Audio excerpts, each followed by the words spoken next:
Kami dari kelompok 3 akan mempresentasikan tentang Smart Card atau kartu pintar. Saya Satira Ismita Pratama, NPM 203209040. Perkenalkan, nama saya Magfira Anissa Ramadhani dengan NIM 203209048. Perkenalkan, nama saya Rizky Dulestari, nomor induk mahasiswa 203209055. Di sini kita akan membahas tentang pengertian dari smart card. Yang kedua adalah sejarah dari smart card. Yang ketiga adalah jenis-jenis dari smart card. Yang keempat adalah implementasi smart card. Dan yang terakhir adalah keuntungan dan kerugian dari smart card. Pengertian smart card. Smart card sering disebut chip card atau integrated circuit card. Chip card yaitu kategori umum yang mencangkup smart card dan memory card. Smart card adalah plastik card yang mengandung memori chip dan mikroprosesor. Kartu ini berfungsi untuk menambah, menghapus, dan mengubah informasi yang terkandung. Smart card atau yang biasa disebut kartu pintar itu secara fisik adalah kartu plastik seukuran kartu kredit yang dapat diisi dengan data untuk berbagai keperluan. Sejumlah pemanfaatan kartu pintar antara lain adalah pembayaran tunai secara elektronik, sistem presensi, kartu berlangganan tiket kereta api, bus, pembayaran jalan tol, dan lain-lain.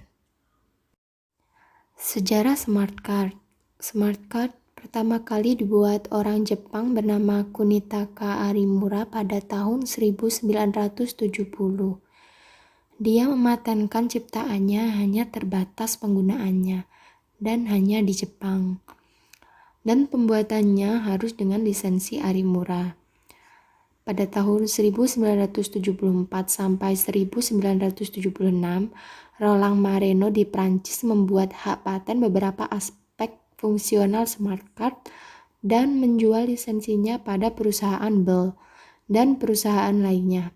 Lalu perusahaan Bell mengembangkan aspek mikroprosesor di smart card dan memegang lisensi teknologi yang berhubungan dengan mikroprosesor smart card. Kini Perancis memimpin dan mengembangkan pemasaran smart card. Terobosan terbesar dilakukan pada tahun 1984 saat France PTT, Postal and Telecommunication Service Agency, perusahaan telekomunikasi Prancis, berhasil melakukan uji coba lapangan dengan telepon kartu. Segera smart card dapat membuktikan untuk memenuhi seluruh harapan yang tinggi terhadap kehandalan dan keamanan smart card. Sebuah pilot project dilakukan di Jerman pada tahun 1984 sampai 1985 menggunakan kartu telepon yang berdasar kepada beberapa teknologi, yaitu magnetic strip card, optical storage atau holographic card, dan smart card, di mana pada saat pengujian smart card terbukti sebagai pemenang dari uji coba tersebut. Pengembangan selanjutnya memperlihatkan kesuksesan uji coba kartu telepon berbasis smart card di Prancis dan kemudian di Jerman dengan kecepatan yang mengejutkan. Pada tahun 1986, beberapa juta kartu didistribusikan di Prancis hingga mencapai total 60 di tahun 1990 dan akhirnya ratusan juta kartu di seluruh dunia pada tahun 1997. Untuk alasan teknis, pengguna telepon kabel relatif lebih kecil jika dibandingkan dengan pengguna telepon nirkabel. Hal ini menyebabkan perkembangan smart card menjadi lebih cepat pada implementasi teknologi telepon seluler. Keputusan ini telah menjadi keputusan yang sangat menentukan untuk mengenalkan smart card ke jaringan telepon GSM digital. Jaringan tersebut diterapkan di Eropa pada tahun 1991 dan berkembang hingga ke seluruh dunia dengan lebih dari 1 miliar pengguna di 170 negara. Selanjutnya, kita masuk kepada jenis-jenis smart card. Yang pertama adalah memory card. Kartu ini hanya mendukung memori sirkuit yang dapat diakses melalui kontak dengan sinkronus protokol. Kartu ini biasanya mempunyai kapasitas ukuran 16 MB, 32 MB, 64 MB, 128 MB, 256 MB, dan seterusnya dengan kelipatan 2. Biasanya kartu ini digunakan untuk menyimpan data digital seperti gambar, berkas, suara, maupun video digital.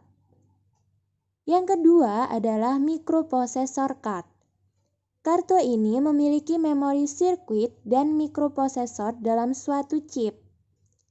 Microprocessor card didesain bekerja sebagai pelaksana instruksi atau program, pengendali sistem, serta sebagai pusat pengolahan data.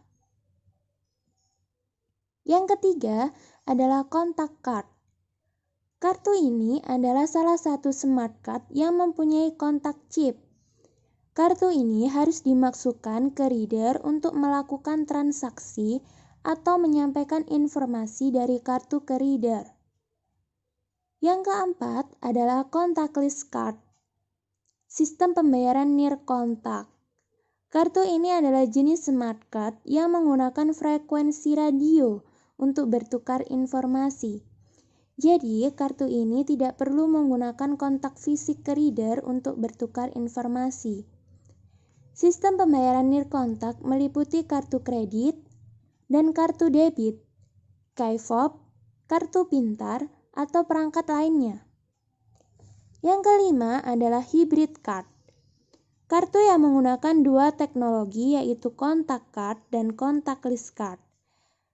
Di hybrid card terdapat alat kontak dan antena dalam satu kartu.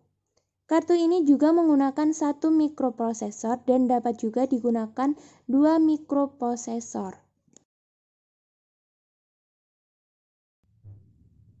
Selanjutnya, kita masuk yang keenam adalah SIM card. Kartu kecil dan dapat diprogram dengan berisi kunci identitas subscriber ke layanan seluler. Kartu ini digunakan di telepon genggam yang menyimpan kunci pengenal jasa telekomunikasi. Yang ketujuh adalah Removable User Identity Module Card. Kartu yang fungsinya sama dengan SIM card, namun kartu ini didesain untuk disisipkan ke dalam telepon tetap nirkabel yang secara unik mengidentifikasi langganan jaringan CDMA atau Code Division Multiple Access. Kartu ini memungkinkan komunikasi antar kedua jaringan. Yang ke-8 adalah Universal Subscriber Identity Module Card. Kartu ini adalah pengembangan dari SIM card yang akan digunakan teknologi jaringan 3G. Kartu ini akan dimaksudkan ke peralatan 3G dan digunakan untuk autentifikasi jaringan dan fungsi lainnya. Selanjutnya, yang keempat adalah implementasi smart card. Yang pertama adalah kartu kredit. Kartu kredit biasanya digunakan untuk melakukan pembayaran atas kewajiban yang timbul dari suatu kegiatan ekonomi, termasuk transaksi pembelanjaan atau untuk melakukan penarikan tunai, di mana kewajiban pembayaran pemegang kartu dipenuhi terlebih dahulu oleh penerbit dan pemegang kartu. Yang kedua adalah SIM card telepon. Yang ketiga adalah kartu telepon. Yang keempat adalah alat pembayaran alternatif. Yang kelima adalah kartu ATM. Kartu ATM adalah kartu debit yang secara elektronik diterbitkan oleh bank. Kartu ini berfungsi sebagai pengganti pembayaran dengan uang tunai. memberikan kemudahan dan kecepatan untuk kita dalam hal bertransaksi via ATM untuk penarikan tunai, transfer antar rekening atau antar bank. Yang keenam adalah alat pengenalan atau kunci suatu pintu. Penggunaan smart card memiliki keuntungan dan juga memiliki kerugian. Beberapa keuntungan yang dimiliki yaitu 1. Mempunyai data yang langsung terdapat pada kartu tanpa harus menggunakan koneksi online di setiap reader. 2. Mempunyai memori yang lebih besar. 3. Memiliki lebih dari satu fungsi, misalnya sebagai SIM card telepon dan sebagai alat pembayaran. Beberapa kerugian yang dimiliki smart card yaitu 1. Mudah rusak dikarenakan tempat penyimpanan meningkatkan resiko kerusakan. 2. Informasi pengguna dapat diakses oleh penyedia layanan sehingga informasi dapat dipantau orang lain. 3. Memerlukan biaya yang cukup tinggi dalam penerapannya. Berikut adalah keuntungan dan kerugian yang dimiliki smart card. Sekian presentasi dari kelompok kami. Apabila ada salah kata, mohon dimaafkan. Terima kasih sudah menyaksikan sampai selesai.